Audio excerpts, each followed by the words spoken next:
بسم اللہ الرحمن الرحیم۔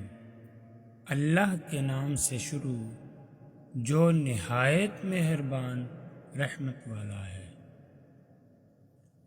وَأَتِمُّوا الْحَجَّ وَالْعُمْرَةَ لِلَّهِ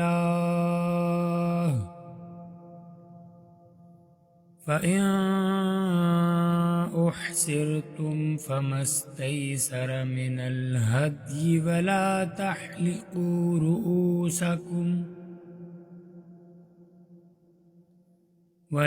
تَحْلِقُوا رُؤُوسَكُمْ حَتَّى يَبْلُغَ الْهَدْيُ مَحِلَّهُ فَمَنْ كَانَ مِنكُم مَّرِيضًا أَوْ بِهِ أَذًى مِّن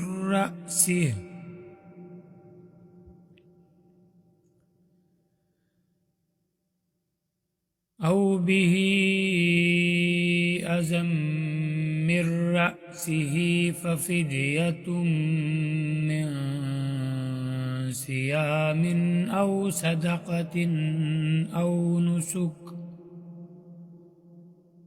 فَإِذَا أَمِنْتُمْ فَمَن تَمَتَّعَ بِالْعُمْرَةِ إِلَى الْحَجِّ فَمَا اسْتَيْسَرَ مِنَ الْهَدْيِ فَمَن لَّمْ يَجِدْ فَصِيَامُ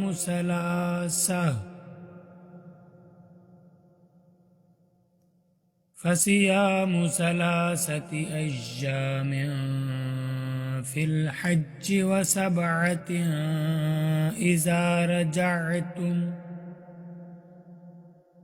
تِلْكَ عَشَرَةٌ كَامِلَةٌ ذَلِكَ لِمَن لَّمْ يَكُنْ أَهْلُهُ حَاضِرِي الْمَسْجِدِ الْحَرَامِ وَاتَّقُوا اللَّهَ وَاعْلَمُوا أَنَّ اللَّهَ شَدِيدُ الْعِقَابِ۔ اور حج اور عمرہ اللہ کے لیے پورا کرو، پھر اگر تمہیں مکہ سے روک دیا جائے تو حرم میں قربانی کا جانور بھیجو جو میسر آئے، اور اپنے سر نہ منڈواؤ جب تک قربانی اپنے ٹھکانے پر نہ پہنچ جائے۔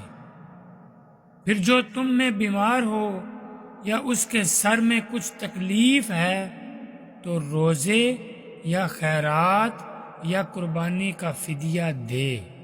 پھر جب تم اطمینان سے ہو تو جو حج سے عمرہ ملانے کا فائدہ اٹھائے اس پر قربانی لازم ہے جیسی میسر ہو۔ پھر جو قربانی کی قدرت نہ پائے تو 3 روزے حج کے دنوں میں رکھے اور 7 روزے اس وقت رکھو جب تم اپنے گھر لوٹ کر جاؤ، یہ مکمل 10 ہیں۔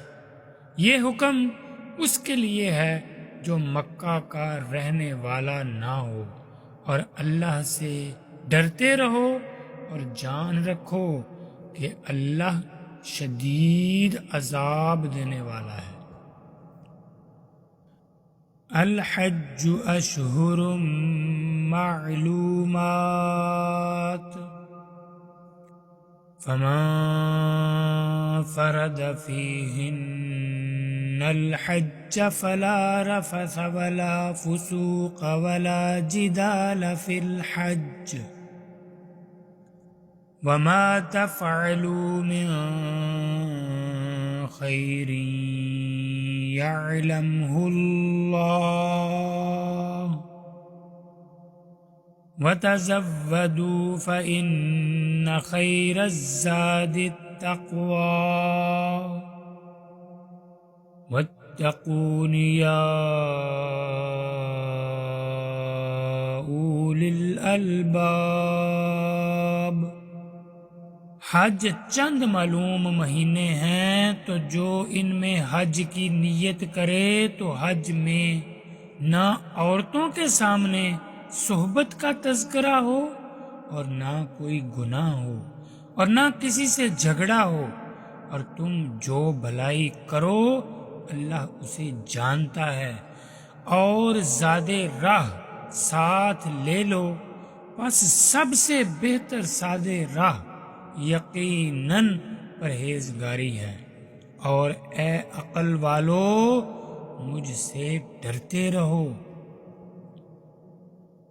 لیس علیکم جناح ان تبتغوا فضلا من ربکم فَإِذَا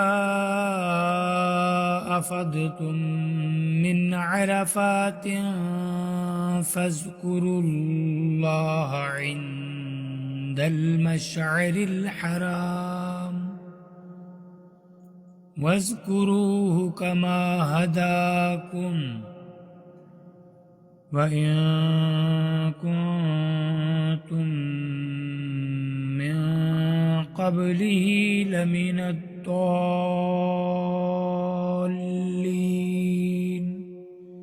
تم پر کوئی گناہ نہیں کہ تم اپنے رب کا فضل تلاش کرو، تو جب تم عرفات سے واپس لوٹو تو مشعر حرام کے پاس اللہ کو یاد کرو اور اس کا ذکر کرو، کیونکہ اس نے تمہیں ہدایت دی ہے، اگرچہ اس سے پہلے تم یقیناً بھٹکے ہوئے تھے۔ ثم افیدوا من حیث افاد الناس واستغفروا اللہ ان اللہ غفور رحیم۔ پھر اے قریشیو تم بھی وہیں سے پلٹو جہاں سے دوسرے لوگ پلٹتے ہیں، اور اللہ سے مغفرت طلب کرو، بے شک اللہ بخشنے والا مہربان ہے۔ فَإِذَا قَضَيْتُم مَّنَاسِكَكُمْ فَاذْكُرُوا اللَّهَ كَذِكْرِكُمْ آبَاءَكُمْ أَوْ أَشَدَّ ذِكْرًا، فَمِنَ النَّاسِ مَن يَقُولُ رَبَّنَا آتِنَا فِي الدُّنْيَا وَمَا لَهُ فِي الْآخِرَةِ مِنْ خَلَاقٍ۔ پھر جب اپنے حج کے کام پورے کر لو تو اللہ کا ذکر کرو جیسے اپنے باپ دادا کا ذکر کرتے تھے، بلکہ اس سے زیادہ ذکر کرو۔ اور کوئی آدمی یوں کہتا ہے کہ اے ہمارے رب ہمیں دنیا میں دے دے اور آخرت میں اس کا کچھ حصہ نہیں،